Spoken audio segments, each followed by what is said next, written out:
Ayun. Hallelujah. Sige, makakaupo na tayo. God is good. Hallelujah. Na natin ang Bible natin. Ito yung huli natin pinag-aralan, ano? Tungkol sa hiwaga ng Diyos. Hiwaga naman, no? Ba kayo natatakot ka? Hiwaga yung pinag-uusapan natin. Misteryo. Ay, nako. Marcos 4:10. Nababasa? Yes. Huwag natin yung ating mahiwagang pisara. Para dagdag dagdag tulong para tayo may matutuhan. Marcos 4:10. Basahin ko na kung nababasa ko, Yasose. Yes. Nang nag-iisa na si Jesus, si Jesus kasi pag yan dumating sa isang lugar, malimit yan, ang gagawin niya, magtuturo sa mga tao. Yeah. Itong mga oras na to, ang Panginoon ay tapos ng magturo. At ang topic ng Panginoon sa pagtuturo niya, dyan sa verse na yan, ay tungkol sa mga talinghaga. Ano ba sa English yung talinghaga, no? Parable. Sa Bible kasi, ang dami ritong turo ng Panginoon, mga parable. Talinghaga ng tungkol sa buto ng binhi, talinghaga sa iba't ibang mga talinghaga. Yeah. Ngayon, after niyang magturo, Marcos 4:10, nung nag-iisa na si Jesus, ay, lapit ko nga konti. Yeah. Nung nag-iisa na si Jesus, tapos na magturo, Bible ba kayo? Yes. Ganda nitong ating pag-uusapan na ito. Nang nag-iisa na si Jesus, ang ilan sa mga nakikinig ay lumapit sa Kanya. Kasama ang 12. Siyempre, yung laging special yun yung Kanyang 12 disipulo. Yeah. Mga mangingisda, karamihan doon. Yes. Tingnan natin kung anong nangyari na. Hiling nila. Hiniling nila, sinabi niya, nasaan ba? Hiling niya. Kasama ang 12, hiniling nilang ipaliwanag niya ang mga parable, talinghaga. Private conversation na ito, tapos na siya magturo sa maraming tao. Ang Panginoon kasi, pag yan ay pumunta sa isang lugar, halos yung mga tao sa buong baryo, lalabas ng bahay, pupunta sa Kanya. Kasi after niyang magturo, ang gagawin ng Panginoon, nagpapagaling. Kaya yung mga may sakit na katulad ni Sam, na malabo ang mata, lahat ng may sakit, kahit anong uri sakit, pupunta yan sa Panginoon kasi alam nila na ang Panginoon, after nilang magturo, or before magturo, pag nakita kanyang may sakit, papagalingin ka. Wala siyang hindi kayang gawin ang Panginoon. Okay. Turo na, no? Siguro, sabihin natin, kunwari, ang Panginoon, baka si Nanay Pachi, isa sa nasa harapan ng Panginoon na nagtuturo ng puro talinghaga. Yeah. Nung wala na yung mga tao, lumapit sa Kanya yung iba, malamang ito kabilang sa tawag doon, yung pagka ikaw yung mga kasama mo, natawag. Sa grupo niya, yung kasama niya sa paglalakbay, sa ministeryo niya, sama na rin yung 12. Hiniling nilang ipaliwanag niya ang mga talinghaga. Yeah. Sinabi ni Jesus, ito yung sagot ng Panginoon, no? Ipinagkaloob sa inyo ang karapatan na maunawaan ang hiwaga. Tignan nyo, iba ang sagot ng Panginoon, no? Tinatanong sa kanila tungkol doon sa talinghaga. Pero sabi ng Panginoon, ipinagkaloob sa inyo ang karapatan na maunawaan ang tungkol sa mga hiwaga, tungkol sa kaharian ng Diyos. Ngunit sa iba na nasa labas, ang lahat ng bagay ay tinuturo sa pamamagitan lamang ng talinghaga. Ganun yung topic natin dito sa ating pinag-uusapan tungkol sa hiwaga, misteryo. Nanay Patsy, no? Ang misteryo, hindi yan napag-aaralan sa eskwelahan. Kasi misteryo, ang ibig sabihin ng misteryo, hindi maipaliwanag o or walang paliwanag. Halimbawa, may miracle na nangyari, hindi may papaliwanag. Halimbawa, merong nabuhay mula sa mga patay. Si Nanay Pachi, kumare, patay na, binuhay ng Panginoon. Kasi ang Panginoon, marami siyang binuhay eh. Hindi mo kayang ipaliwanag paano siya nabuhay. Paano siya nabuhay.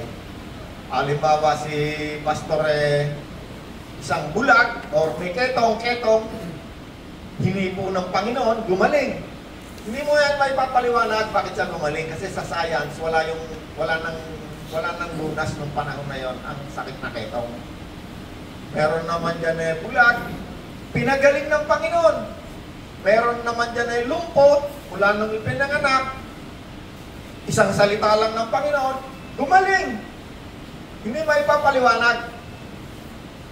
Okay, yung mga misteryo dito sa Bible, maraming bagay na ginawa ang Panginoon dito sa Bible na ang tawag misteryo. Sinaway ng Panginoon yung hangin, lumakad sa tubig, at marami pang iba na mga bagay na ginawa ng Panginoon na hindi natin kayang ipaliwanag sa salita lamang. Ang tawag doon ay mga misteryo o hiwaga. Yeah. Sa iba, ang tawag doon kababalaghan kasi hindi nila may paliwanag. Himala. Tawag na. Iba-ibang terminology. Ngayon, sabi ng Panginoon dito sa 12, at doon pa sa iba, sabi ng Panginoon, sa inyo'y pinagkaloob na maunawaan, ibinigay sa inyo ang karapatan na maunawaan ang mga hiwaga. Ay, nung nakaraang linggo, meron tayong topic tungkol sa hiwaga tungkol sa hiwaga ng Diyos. Sino yung hiwaga ng Diyos? Si Kristo. Tandaan niyo yun? Sino sa inyo rito ang gusto makaalam o pagkalooban ng Panginoon ng revelation tungkol sa mga hiwaga ng Diyos? Or gusto nyo lamang malaman tungkol sa mga talinghaga? Siyempre, gusto natin malaman yung mga revelation tungkol sa mga hiwaga ng Diyos. Ang hiwaga ng Diyos, yan ay hindi natin kayang ipaliwanag ng salita lamang. Alam nyo lang kung sino magpapaliwanag dyan ng hiwaga ng Diyos? Salita lamang ng Diyos. Word of God. Yung Bible na yan. At yung hiwaga na binabanggit dito, hindi yan yung hiwaga na tinatawag natin ng mga magic. Pero mga magician, nagmamagic eh. Yung ibon, ginagawang iklog. Yung iklog, ginagawang ibon. Pero sa katunayan, hindi magic ang tawag doon tricks. Tricks lang yung mata natin, magbilis yung kamay. Yeah. Okay, dito sa Bible, dito sa ating pinag-uusapan, noong nakaraang linggo, napasa natin sa Colossus 1:27, ulitin ko, babasahin ko, na sa kanila'y minabuti ng Diyos na ipakita kung ano ang kayamanan ng kaluwalhatian ng hiwagang ito sa gitna ng mga hentil. At ito ay si Kristo na nasa inyo, na pag-asa ninyo sa kaluwalhatian. Okay? Ano raw yung hiwaga na kailangang maunawaan ng mga Gentile believer? Ito ay walang iba tungkol kay Kristo. Hindi nyo napansin, every time tayo ay magmi-meeting dito, si Kristo laging nandun sa sentro ng usapan natin. Kasi pinagpapahayagan tayo ng Diyos ng hiwaga tungkol sa pagka-Diyos ni Kristo. Yeah, no? Lagi natin sinasabi, pag hindi sinabi sa Bible, huwag mo ituturo. Huwag kang lalampas, huwag kang sosobra. Kasi sa Revelation, meron dyan may sumpa dyan Pagka nagturo ka ng wala sa Bible, sabi sa Revelation, dadapo sa iyo yung mga sumpa na binabanggit sa Bible. Kaya mahirap yung tagapagturo. Bakit? Kasi baka magturo ka ng galing lang sa ideya ng isang tao na tinuro din lang sa iyo. Yung pala, hindi naman pala nakasulat sa Bible. No? Mahirap maging tagapagturo ng Bible. Bakit? Lalong-lalo na kung ikaw ay kukuha lang ng tuturo mo doon sa mga itinuro din sa iyo. O, pag nagturo ka ng Bible, kailangan makita mo mismo sa Bible, diretso nakasulat doon. Pag hindi siya diretsong nakasulat, ang tawag doon, so therefore, hindi yan ng tao. At maraming doktrina na reliyon ngayon galing dyan. Amen? Amen. Hallelujah. Okay. Sabi sa Efeso 1:13, ang lahat ay tumanggap, ang lahat ng tumanggap kay Kristo ay pinagkalooban ng ano? Espiritu Santo na ipinangako. Sino sa inyo naniniwala meron pa yung Espiritu Santo? Bilang tatak ng pagkapili sa inyo. Tama kayo, Soseng, ano? Yeah. Kahirap. Pagkahirang, pagkapili. Pag hinirang, pinili, ano? Ano? Naniniwala ba kayo, lahat tayo? Lahat ng tumanggap kay Kristo, ha? Meron kayong isang elemento na hindi nakikita. At yan ay hiwaga. Hindi yan kayang ipaliwanag. Hindi ko pwedeng ipakita sa inyo kung nasaan yung Espiritu Santo. Bakit? Yan ay bahagi ng hiwaga ni Kristo. Ang lahat ng sumampalataya, tumanggap kay Kristo, ay pinagkalooban ng isang bagay, isang elemento. Ano yon? Banal na Espiritu. Bek, narinig mo ako dyan? Sino sa inyo tumanggap kay Kristo? Okay, lahat nakataas ang kamay. Pero Diyos lang nakakaalam kung sino talaga tumanggap sa atin kay Kristo. Ang isang patotoo, isang patunay na ang Espiritu Santo nasa sa iyo. Pag gagawa ka ng masama, maririnig mo siya nagsasalita sa iyo. Pag wala ka naririnig, kapag gagawa ka ng masama, wala ka naririnig. Walang kahit ano, parang sarap na sarap ka doon sa ginagawa mo. Ang ibig sabihin nun, wala sa iyo ang Espiritong mabuti. Kaya ikaw ay gumagawa ng masama. Nag-i-enjoy ka. Sabi ko, parang unfair yata ah. Ako, titingin lamang ako sa cellphone. Gustong-gusto ng katawan kong tingnan yung mapuputing hitat ko ano-anong ginagawa rito. Pero, merong nagsasalita sa akin. No? Cellphone lang yan ha. Yung cellphone na yan, halos karamihan ng tao sa buong daigdig.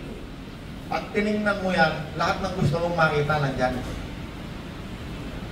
Pero ang kaibahan ng isang taong merong tatak ng pagkapili, espiritong mabuti, gusto mo palang tingnan, nagsasalita na. Kaya ang isang taong merong Espiritu Santo, hindi pupunta ng impyerno. Alam niyo kung bakit? Kasi hindi siya papayagan ng Diyos na mamuhay sa kasamaan. Ang espiritong nasa kanya ay ang tawag, espiritong mabuti, banal. Ayaw niya ng kasamaan. Amen? Yes. Okay. Mahalaga, matutunan natin yan kasi hiwaga yan. Yan ang isa sa misteryo na itinuturo ni Kristo. Espiritu Santo. Huwag kayong maniniwala na kahit tinanggap nyo na si Kristo, sasabihin sa inyo, nako, kailangan ililihens pa kita para ang Espiritu Santo. Si Kristo lang nagbibigay ng Espiritu Santo. Ang Diyos lamang. Reverse tayo na. Kaya Soseng, no? Yeah. Ang makita mo, ano? Sabi ng Diyos kay John the Baptist, ang makita mo na bumaba ang Espiritu Santo, siya ang magbabaptize sa apoy sa Espiritu Santo. Kaya walang tao pwedeng magbaptize sa Espiritu Santo. Pwede lamang merong specific na inuutusan ng Diyos, pakungan mo siya ng kamay. Specific. Hindi yung katulad ng nakikita natin ngayon. Kuya Soseng, sige, pakibasa. Sabi ito, si ganito ah. Teka, saan ang mic ni Kuya Soseng? Mic. Matthew. Ito. Bigyan mo ng mic si Kuya Soseng. Ayan. Sound, hello. Ayan. Sabi dito sa 11, Matthew 3:11. Binabautismo ko kayo sa tubig bilang patunay ng inyong pagsisisi at pagkalikod sa kasalanan, ngunit ang darating na kasunod ko ay magbabautismo sa inyo sa Espiritu Santo at sa apoy. Si Jesus yung bautismo. Sino lamang ang magbabautismo? Si Jesus lamang. Yeah. Hindi tayo po pwedeng bautismoan ni Pastor. Yeah. Ano ba ito? Okay. Pagkapangalan ng pag-usapan naglalabo-labo utak ko eh. Asawa ko lang, hindi ko makalimutan ng... Kaya tong si Pastor Soseng nakalagay sa cellphone ko Koreano. Kasi nakakalimutan ko minsan ng pangalan. Koreano ang lagay ko. Okay? Walang po pwedeng magbigay ng Espiritu Santo sa isang tao, kundi si Kristo lamang. Ang Diyos lamang. Okay, basahin natin ang Gawa 10. Yes. Gawa 10, verse, umpisa natin sa 4. Hanggang ako. Napabasa kayo sa sign? Yes. May isang tao, pangalan Cornelio. Nasaan ba si Cornelio? May Cornelio tayo dito, pastor si Pastor Cornelio. Pastor Robis. Pastor Robis. Gawa 10:4.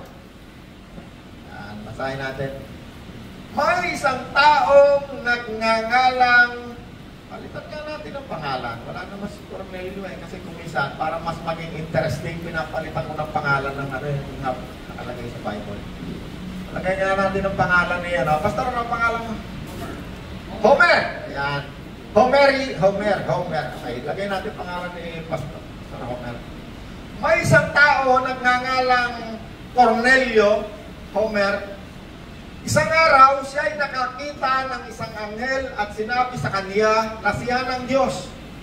Sa iyong mga ginagawang pagtulong sa mga dukha at sa iyong ginagawang pananalangin. Okay. Ano nangyari? May isang tao, itong si Homer, isang araw, no? Ang Panginoon muli nang nabuhay rito, ha? Muli na siyang nabuhay dito, ha? Itong pangyayari na to sa gawa. Nasa langit na ang Panginoon, nasa langit na, wala na rito sa lupa. Nagmi-mission na yung mga disipulo na umalis na sila ng Jerusalem, na pagkalooban na sila ng Espiritu Santo. Nangangaral na sila. May isang taong nangangalang Cornelio, isang araw nakakita siya ng isang anghel at sinabi sa kanya na siya ng Diyos sa iyong mga ginagawang pagtulong sa mga dukha at sa iyong pananalangin. Kaya, anong sabi ng anghel? Ipasundo mo ang isang taong nagngangalang Simon na tinatawag ding Pedro. Imagine niyo, isang anghel ang nakita ni Cornelio. Bakit kailangan mo pang ipasundo si Simon Pedro? Di ba kailangan siya na lang ang magsabi kung ano pang sasabihin niya? Now, pag mayroon kayong nabasa sa Bible, pagkakanahin niyo yung common sense lang ninyo, marami kayong matututunan. Now, hindi natin kailangan matalino para maunawaan natin ang Bible, kahit grade 1 ka lang. Kahit hindi ka nag-aral, maunawaan mo ang Bible, basta nakakabasa ka lang. Okay, mayroong isang anghel, ang sinabi sa kanya ng anghel, ipasundo mo si Simon Pedro. Okay, 6.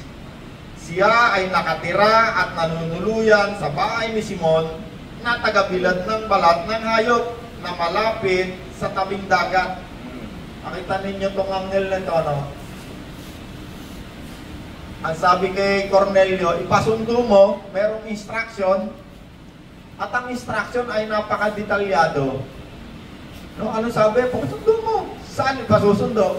Doon, sa lugar na ito, specific yung kanyang nakatira siya, nanunuluyan siya sa bahay ni Simon. Si Simon, siya yung tagabilad ng balat ng hayop. Siya ay malapit doon. Specific.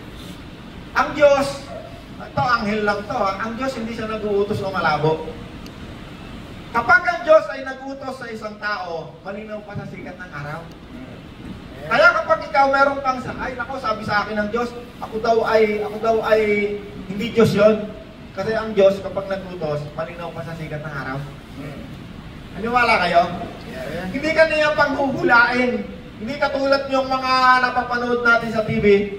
Meron ditong isang tao na, kunwari, ganito ang mga ginagawa ngayon mga nangangaral, parang namamana sa dilim.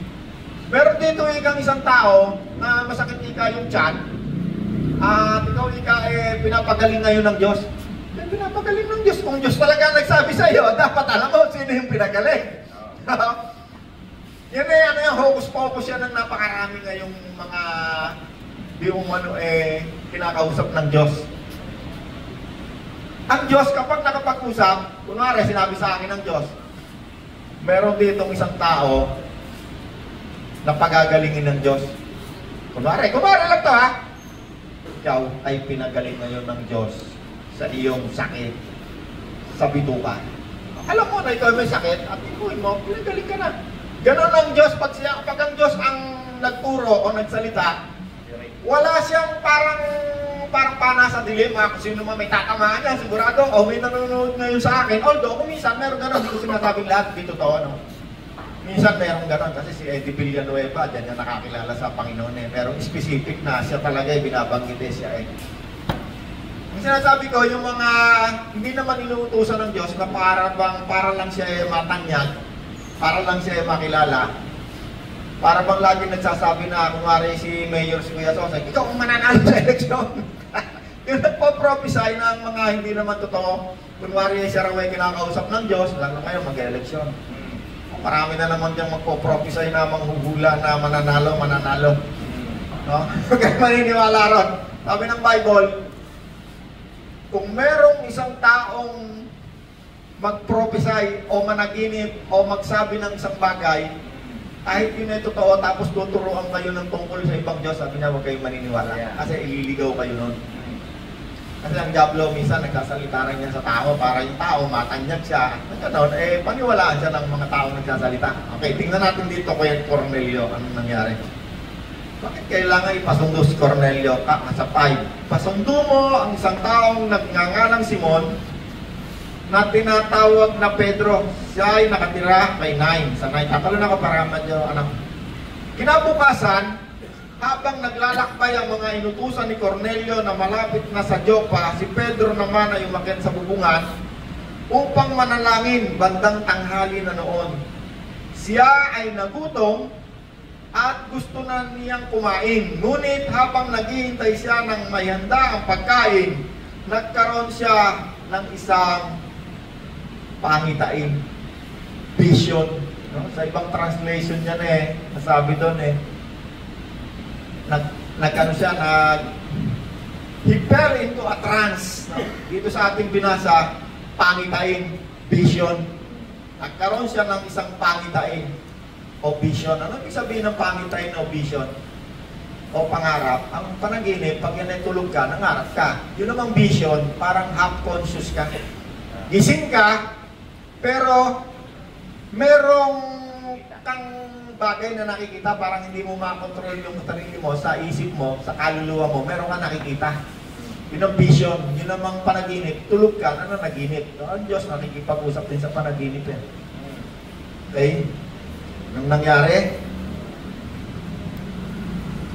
Habang siya'y nagutom at gusto na niyang kumain sa 10, ngunit habang naghihintay siyang may handa ang pagkain, nagkaroon siya ng isang pangitain, vision.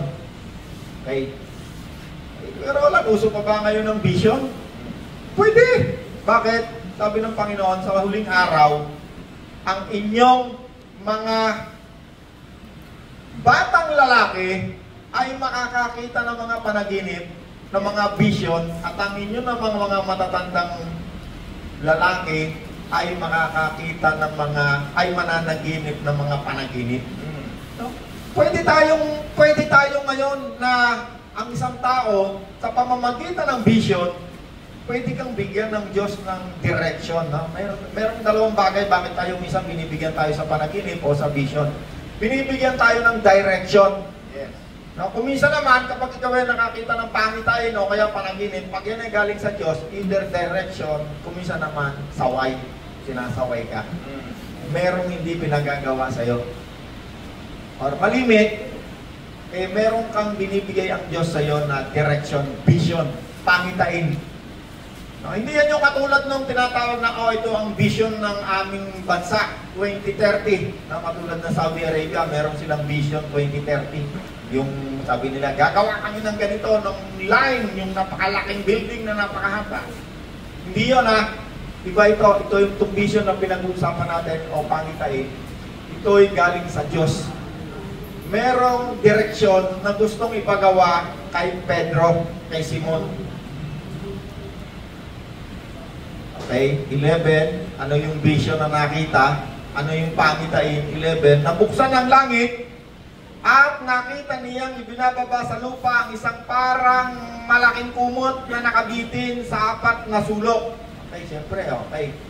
Lahat tayo may isip, di ba? Pwede natin yung i-vision sa isip natin. Nakakita siya ng isang malaking kumot na nakabitin sa 4 na sulok. Eh, di ba yung kumot? Kaya pa. Kumot, di ba? Ito naman ngayon, binivisualize natin yung ating binabasa eh. No, pero hindi tayong pinagkalooban yan, si Pedro. Si Pedro. Ano ito yung vision na kanya nakita. At itong vision na to, itong pangitay na ito, ito yung mayroong malaking kahulugan na may kinalaman sa atin ngayon. Verse 12, naroon sa kumot ang lahat ng uri ng hayop na lumilipad, lumalakad, gumagapang sa lupa. Yes. Okay. Malaking kumot, nakabitin. Merong iba-ibang uring hayop, lumalakad, gumagapang. No? Kung si Nanay Pachi, isang exotic na hayop, baka nandun siya, gumagapang kasi baka nandun yung mga ahas, gumagapang ahas. Lumilipad, ibon. Sana ba ako? Yeah. Lumalakad, gumagapang, lumilipad, no?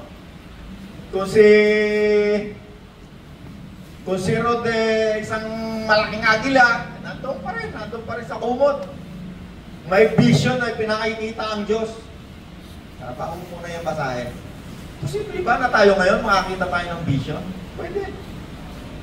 Isang araw nakakita ako ng pangitay eh. Sabi doon sa pangitay na nakita ko, nakahiga ako, hindi ko alam kung ako'y tulog o ako'y gising. Those who fear the Lord lack no good thing. Parang sulat na dumaan ganyan sa harapan ko. Parang hinabol ko.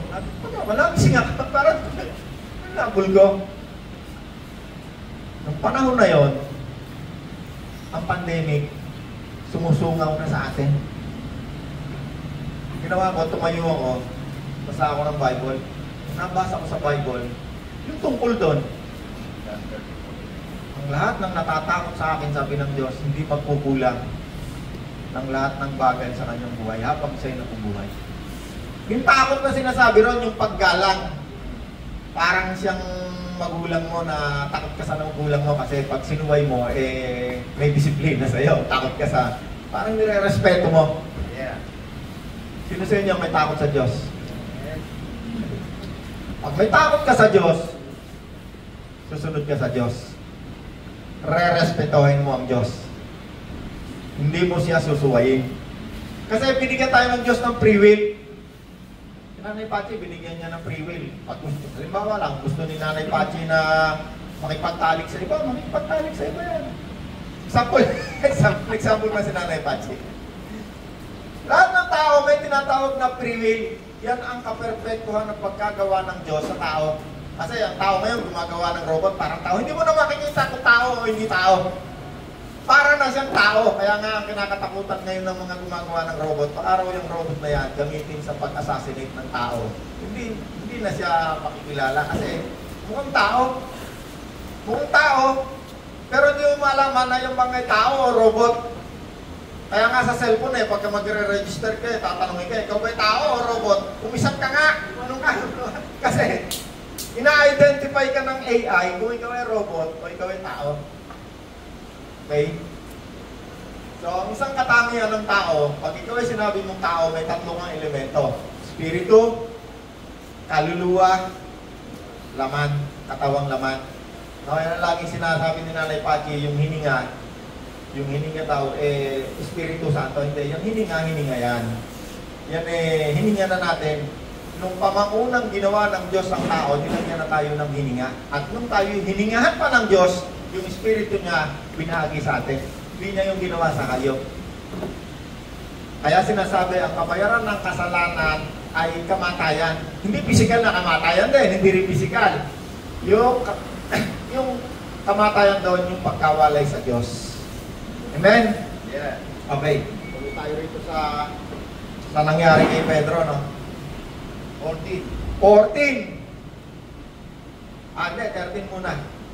Narinig niya ang isang tinig, Pedro, tumindig ka, magkatay ka at kumain ka. Anong pinapakain sa kanya? Yung nakita niya doon sa kanyang pangitain. Mga gumagapang, doon sa kanyang religion ni Pedro, bawal kumain ng mga gumagapang eh. Yung mga ibon, hindi rin pinapakain yung karamihan doon eh. Yung namang ibang mga hayop, ang daming mga rekrutito sa religion ni Pedro eh. Kasi siya isang Hudyo, isa siyang Pariseo. Yung mga walang biyak yung paa, hindi pinapakain yan eh.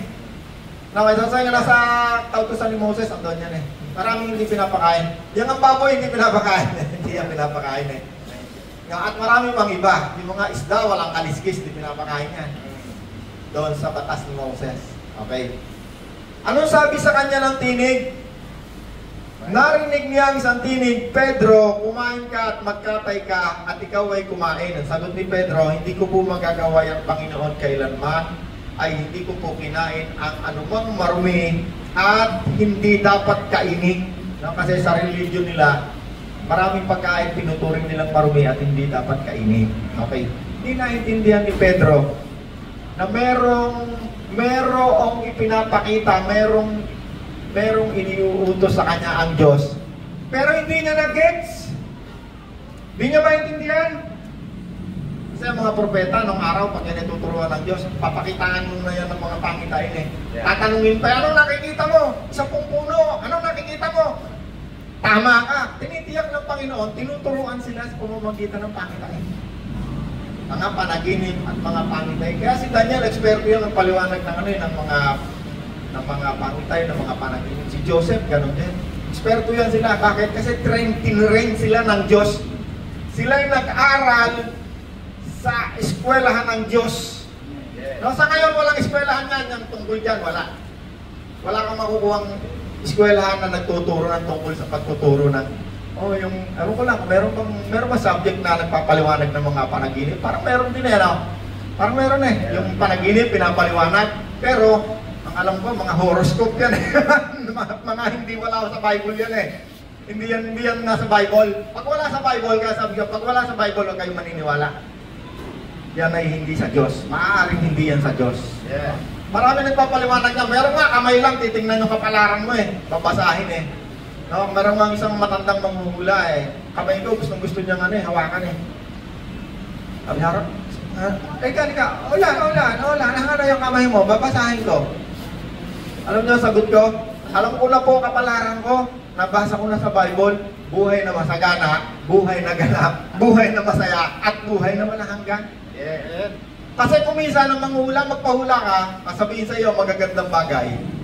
Ay, ikaw yayaman ka. Kaya yung karamihan nagtatamad na, yayaman pala ako eh. Wala lang ginagawa. No? Huwag kayong maniniwala sa mga espiritista, sa mga hindi yan sa Diyos, sa mga espiritista. Although, dito sa ibang salin dito hindi vision na. It fell into a trance, no? Kasi ngayon, merong mga naglalakbay sa diwa lang. Hindi yun sa Bible, iba yun. Sa Diablo yun. Yung ang espiritu nila, pinapaano nila, yung napunta kung saan at ginagamit yan ng mga manguulam, ng mga manggagaway, hindi yun sa Diyos. No, napapalipad nila yung kanilang kaluluwa na punta kung saan. Okay. Iba itong pinag-uusapan natin na ito 14, hindi ko po magagawa yung Panginoon kailanman, hindi ko po kinain ng anumang marumi o dapat kainin. 15. Muli niyang narinig ang tinig, huwag mong ituring na marumi ang nilinis na ng Diyos. 16. Tatlong ulit itong nangyari at pagkatapos, kaagad na inakyat sa langit ang kumot na yon. 3 times nangyari. Alam niyo yung panaginip nyo, pag kayo'y nanaginip, 2 beses, 3 beses, pare-pareho. Ibig sabihin, merong pinagagawa sa inyong Diyos na siguradong mangyayari. Or merong pinapakita sa inyo ang Diyos na siguradong mangyayari, hindi na mahahadlangan pa. Yeah. Wala nang cancellation kasi kung minsan merong pinapakita ang Diyos, pinakancel niya. Lalo na pagka ang isang tao ay masama, sinabi ng Diyos, ang buhay mo, hanggang ganito na lang taon. Wala na yan. Pero minsan nababago kasi yung tao sinabihan niya ng masama, nagsisi at humingi pa ng tawad sa Diyos. Minsan nababago. Pero kapag ang isang pangitain o isang panaginip nangyari 3 times, ibig sabihin, itinakda na to, hindi na pwede pang baguhin. Okay. 3 beses itong nangyari, itong pangitain na ito, kay Pedro. Pero hindi niya na-gets. Kaya ngayon, sa 19, pinag-iisipan pa ni Pedro ang kahulugan ng pangitain. Tingnan niya, pinag-iisipan niya, niya maintindihan kasi complex sa religion niya yung pangitain. Isipin mo, yung maruruming hayop, pinapakain sa kanya. Sabi ng kanilang Bible, yung Law of Moses, Bible nila yan. Yeah. At the same time, Constitution din nila yan. Batas. Ibig sabihin ng Constitution, batas. Tayo kasi sa Pilipinas, meron tayong tinatawag na saligang batas, Constitution.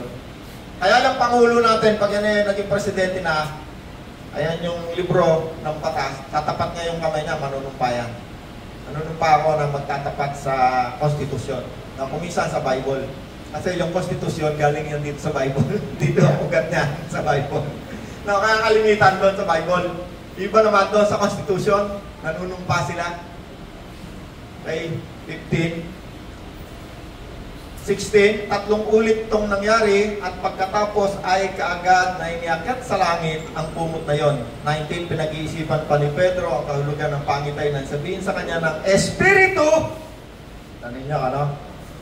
Nang sabihin sa kanya ng Espiritu, may 3 lalaking naghahanap sa iyo sa ibaba at huwag kang mag-atubiling sumama sa kanila dahil ako ang nagsugo sa kanila.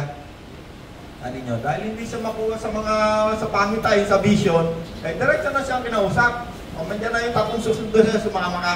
At ang pinakatulo niyan, dito sa 44, Acts 10:44, Saan pakibasa mo?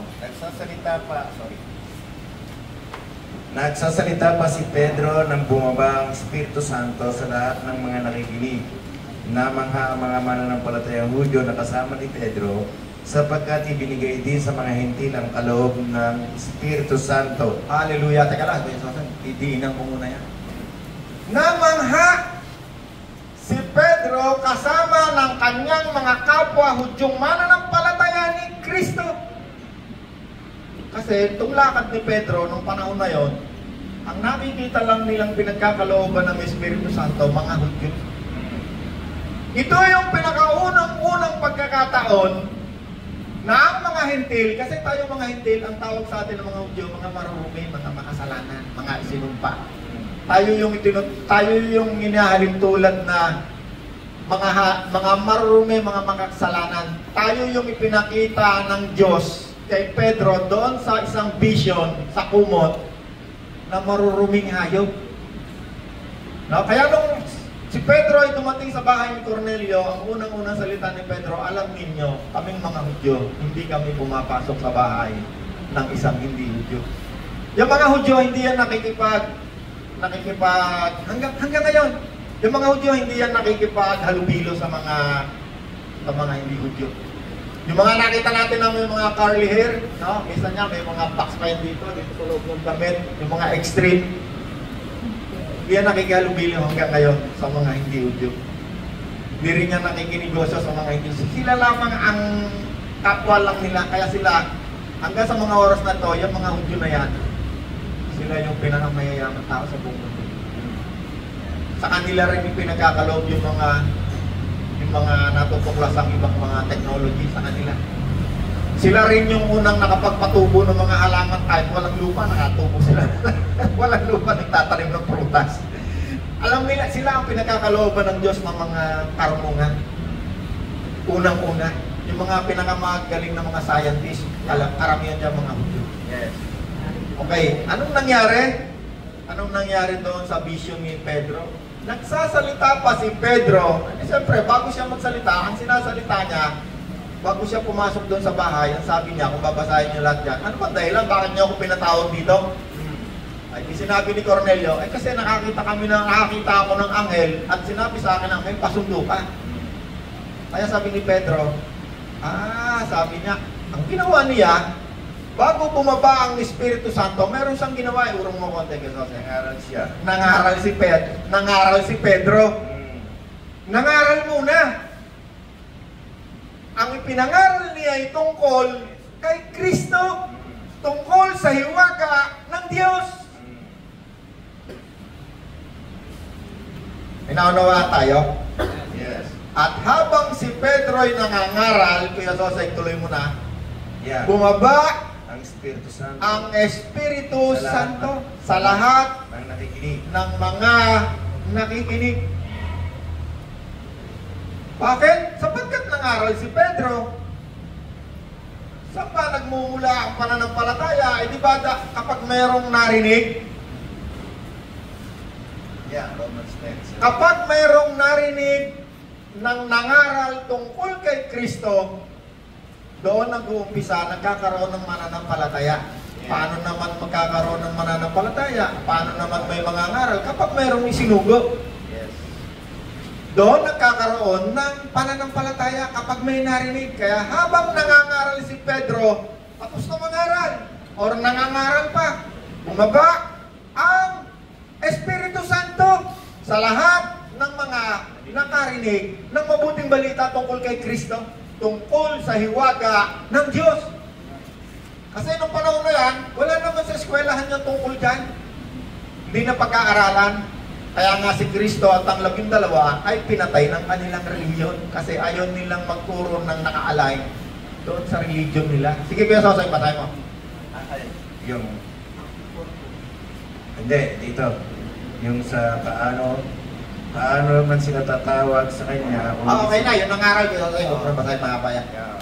Okay. Efeso 1:13, ang lahat ng tumanggap kay Kristo, Efeso 1:13, Kuya Sosay. Lahat na tumanggap. Ang lahat ng tumanggap kay Kristo, Sa pamamagitan ni Kristo, sa pamamagitan ni Kristo, tayo rin na nakarinig ng salita ng tayo rin na nakarinig ng magandang balita. May nangaral. na nagdudulot ng Ay kaligtasan nagdulot sa atin ng kaligtasan. at sumampalataya sa At kanya tayo'y sumampalataya kay Kristo. at pinagkalooban ng Tayo ngayon ay pinagkalooban din ng ipinangakong Espiritu Santo. Espiritu Santo.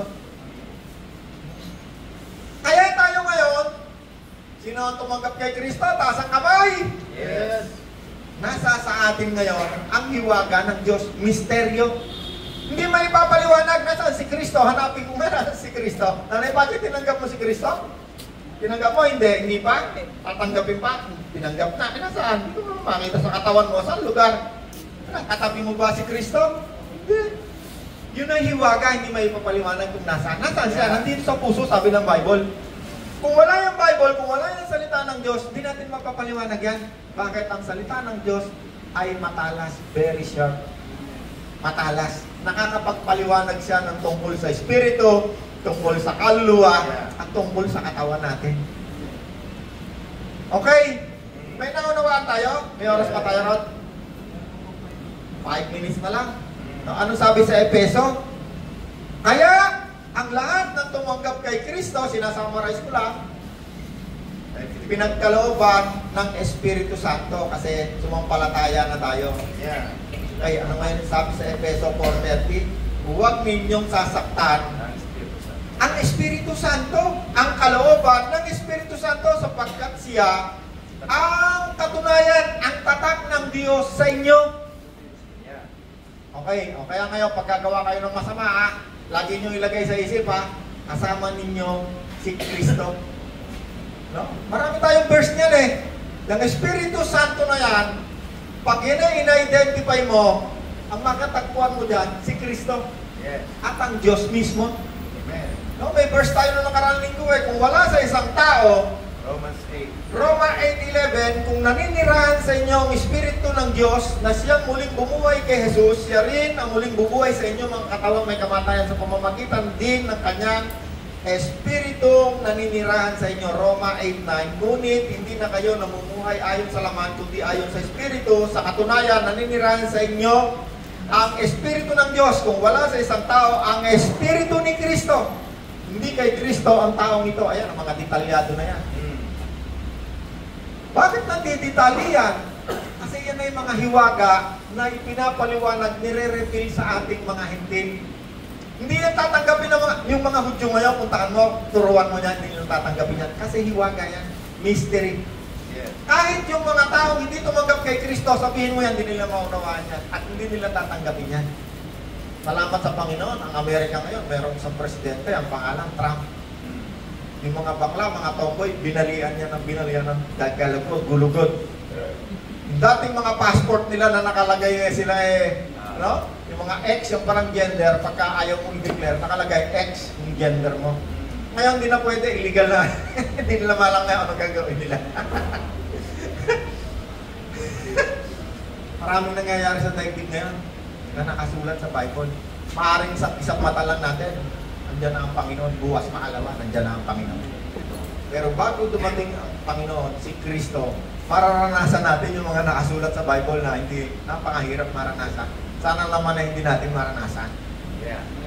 Amen? Okay, sana lang. 1 Corinthians 2:2. Yan ang ginawa ngayon ni Pablo. Kuya Jose, pakibasa. 1 Corinthians 2:2. Sapagkat ipinasya ko, sabi ni Pablo, na wala akong ituturo sa inyo. Si Pablo, isa sa pinakamatalinong apostol ni Kristo. Meron siyang napakataas na pinag-aralan. Ano pinag-aralan niya, Nanay Pachi? Doctorate degree. Estudyante ni Gamaliel. Tinan mo, pati teacher ni Pablo, alam ni Nanay Pachi. Yeah. Noong araw kasi, pag ikaw ay mayaman, hindi ka tulad ngayon, may mga university. Ikaw ay pasunod-sunod ka doon sa ang tawag mga guro. Okay, ang Panginoon ang tawag din sa kanya guro eh. Si Gamaliel, isa siyang guro, teacher. Tatanggap siya ng mga estudyante, malamang may bayad yon. Kasi mayayaman lang ang pwedeng, kung saan yung pasunod-sunod, doon po tuturuan. Itong si Pablo, nag-aral siya sa paanan ni Gamaliel. Si Gamaliel ay isang napakasikat na historiador, philosopher, napakasikat nung panahon na yun. Kumbaga siya ay number 1 na teacher.